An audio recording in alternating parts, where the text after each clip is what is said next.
ಭಾರತದ ಅತ್ಯಂತ ಪುರಾತನ ವೈದ್ಯ ಪದ್ಧತಿಯಾದ ಆಯುರ್ವೇದ ಪದ್ಧತಿಯಂತೆ ಈ ಸಿದ್ಧ ವೈದ್ಯ ಪದ್ಧತಿಯು ಸಹ ತನ್ನ ಬೇರುಗಳನ್ನು ರಾಮಾಯಣ ಕಾಲದ ತ್ರೇತಾಯುಗದಲ್ಲಿ ಅಸ್ತಿತ್ವದಲ್ಲಿತ್ತಂತೆ. ಅಲ್ಲಿ ಕಂಡುಬರುವ ಅಗಸ್ತ್ಯ ಮಹರ್ಷಿಗಳು ಈ ಪದ್ಧತಿಯ ಕರ್ತೃಗಳಾಗಿದ್ದಾರೆ. ದ್ರಾವಿಡ ಮೂಲದ ಈ ಪದ್ಧತಿಯ ಎಲ್ಲ ಸೂತ್ರಗಳು ತಮಿಳಿನಲ್ಲಿ ತಾಳೆಗರಿಗಳಲ್ಲಿ ಬರೆಯಲಾಗಿದೆಯಂತೆ. ಆದರೆ ಇಂದು ಜಪಾನ್, ಜರ್ಮನಿ, ಅಮೆರಿಕ ಮತ್ತು ಇಂಗ್ಲೆಂಡ್ಗಳಲ್ಲಿ ವಸ್ತು ಪ್ರದರ್ಶನಗಳಲ್ಲಿ ಅಮೂಲ್ಯ ವಸ್ತುಗಳನ್ನಾಗಿ ಇವುಗಳನ್ನು ನಾವು ನೋಡಬಹುದು. ಇನ್ನು ಭಾರತದಲ್ಲಿ ಹಲವಾರು ವಂಶಜರ ಮನೆಗಳಲ್ಲಿ ಭದ್ರವಾಗಿ ಇವು ಆಸರೆ ಪಡೆದುಕೊಂಡಿವೆ.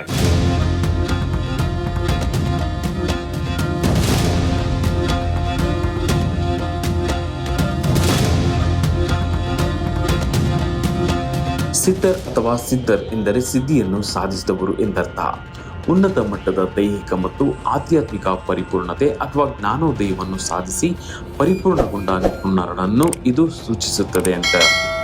ಭಾರತೀಯ ಧರ್ಮಗಳ ಮತ್ತು ಸಂಸ್ಕೃತಿಯಲ್ಲಿ ವ್ಯಾಪಕವಾಗಿ ಬಳಸಲಾಗುವ ಈ ಒಂದು ಪದದ ಅರ್ಥವೆಂದರೆ ಪಾರಂಗತನಾದವರು, ಪರಿಪೂರ್ಣನಾದವರು ಅಥವಾ ಸಿದ್ಧಿಯನ್ನು ಸಾಧಿಸಿದವರು ಹಾಗೂ ಅಷ್ಟವಿಧಿ ಸಿದ್ಧಿಗಳನ್ನು ಕರಗತ ಮಾಡಿಕೊಂಡವರು ಎಂದು ಅರ್ಥ.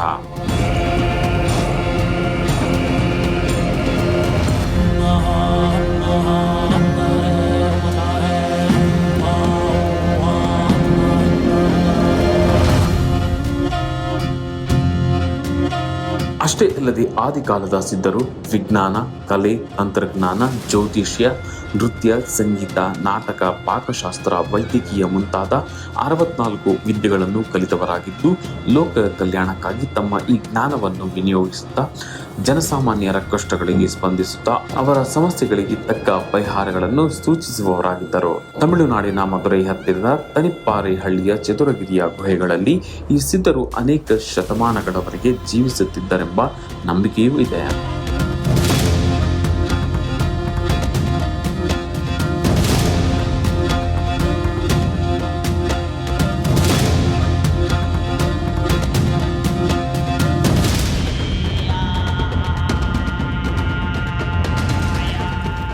ಸಿದ್ಧರಲ್ಲಿ ಪ್ರಮುಖರೆಂದರೆ 18 ಮಂದಿ. ಯೋಗ ಮತ್ತು ವೈದ್ಯಕೀಯ ಅವರ ಜೀವನದ ಅವಿಭಾಜ್ಯ ಅಂಗವೆನ್ನಬಹುದು. ಷಟ್ಚಕ್ರಗಳನ್ನು ಮತ್ತು ಮರ್ಮ ವಿಜ್ಞಾನವನ್ನು ಅಮೂಲಾಗ್ರವಾಗಿ ಬಲ್ಲವರಾಗಿದ್ದ ಈ ಸಿದ್ಧರು ರೋಗ ರುಜಿನಗಳನ್ನು ಹೋಗಲಾಡಿಸಲು ಸರಳ ಸೂತ್ರಗಳನ್ನು ರಚಿಸಲು ಸರ್ವಶಕ್ತರಾಗಿದ್ದವರು. ಈ ಸಿದ್ಧರು ಲೋಹಶಾಸ್ತ್ರ ಪಾರಂಗತರು ಆಗಿದ್ದು ಕೀಳು ದರ್ಜೆಯ ಲೋಹವನ್ನು ಸ್ವರ್ಣವನ್ನಾಗಿ ಪರಿವರ್ತಿಸುವ ಲೋಹವಾದ ವಿದ್ಯೆಯನ್ನು ಬಲ್ಲವರಾಗಿದ್ದರು. ಈ ವಿಷಯದ ಬಗ್ಗೆ ವಿಸ್ತೃತವಾಗಿ ವಿವರಿಸಲ್ಪಟ್ಟಿರುವ 200ಕ್ಕೂ ಹೆಚ್ಚು ಪುಸ್ತಕಗಳು ರಚಿತವಾಗಿವೆಯಂತೆ. ಈ ವಿಷಯದ ಬಗ್ಗೆ ವಿಸ್ತೃತವಾಗಿ ವಿವರಿಸಲ್ಪಟ್ಟಿರುವ 200ಕ್ಕೂ ಹೆಚ್ಚು ಪುಸ್ತಕಗಳಲ್ಲಿ ಇವುಗಳ ಬಗ್ಗೆ ಬರೆಯಲಾಗಿದೆಯಂತೆ.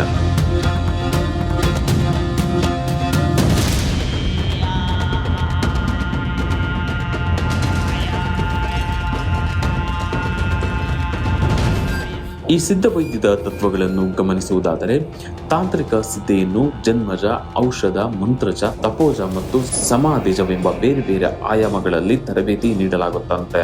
ಅದರಲ್ಲಿಯ ಒಂದು ಹಂತದಲ್ಲಿ ಪಾರದ, ಗಂಧಕ ಮತ್ತು ಅಬ್ರಕ ಮುಂತಾದ ರಾಸಾಯನಿಕ ಪದಾರ್ಥಗಳ ಬಳಕೆಯೂ ಇದೆ. ರಸಾರ್ಣವ, ರಸಹೃದಯ, ರಸರತ್ನ ಸಮುಚ್ಚಯಗಳಷ್ಟೇ ಇದಕ್ಕೆ ಪ್ರಾಮುಖ್ಯತೆಯೂ ಇದೆಯಂತೆ.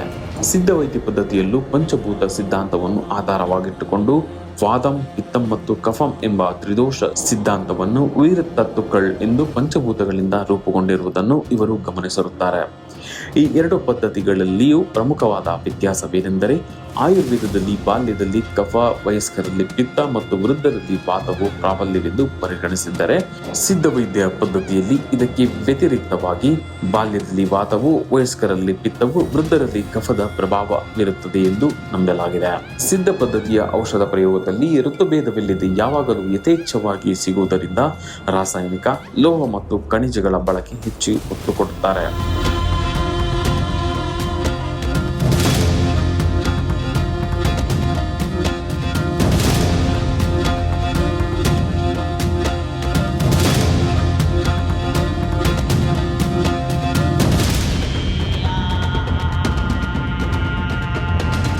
ಸಿದ್ಧ ವೈದ್ಯ ಚಿಕಿತ್ಸೆ ವಿಧಾನಗಳನ್ನು ಗಮನಿಸುವುದಾದರೆ ಸಿದ್ಧರು ಚಿಕಿತ್ಸೆಗೆ ಉಪಯೋಗಿಸುವ ಔಷಧಿಗಳನ್ನು ತಾವರಂ, ತದು ಮತ್ತು ಜಂಗಮಂ ಎಂದು 3 ಗುಂಪುಗಳನ್ನಾಗಿ ವರ್ಗೀಕರಿಸಿದ್ದಾರೆ.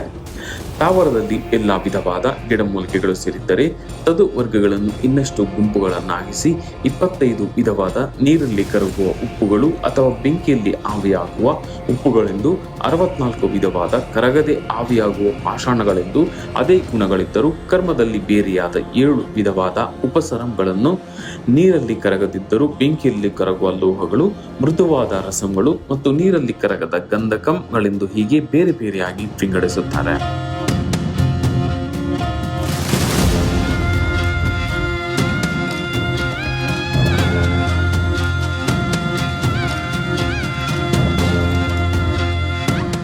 ಸಿದ್ಧ ಔಷಧ ಪದ್ಧತಿಯಲ್ಲಿಯೂ ಛೇದನ, ಭೇದನ, ಅಗ್ನಿಕರ್ಮ, ರಕ್ತಮೋಕ್ಷಣ ಮತ್ತು ಜಲೌಕಾಚರಣಗಳೆಂಬ ಶಸ್ತ್ರ ಚಿಕಿತ್ಸೆಗಳ ಉಪಯುಕ್ತತೆಯ ಅರಿವಿದ್ದರೂ ಸಹ ಅದನ್ನು ಅವರು ಅಸುರ ಮರುತ್ತವಂ ಎಂದು ಪರಿಗಣಿಸಿ ಬೇರೆಲ್ಲ ರೀತಿಯ ಪ್ರಯೋಗಗಳಿಂದ ಗುಣಮುಕ್ತರಾಗಿದ್ದಾರೆ.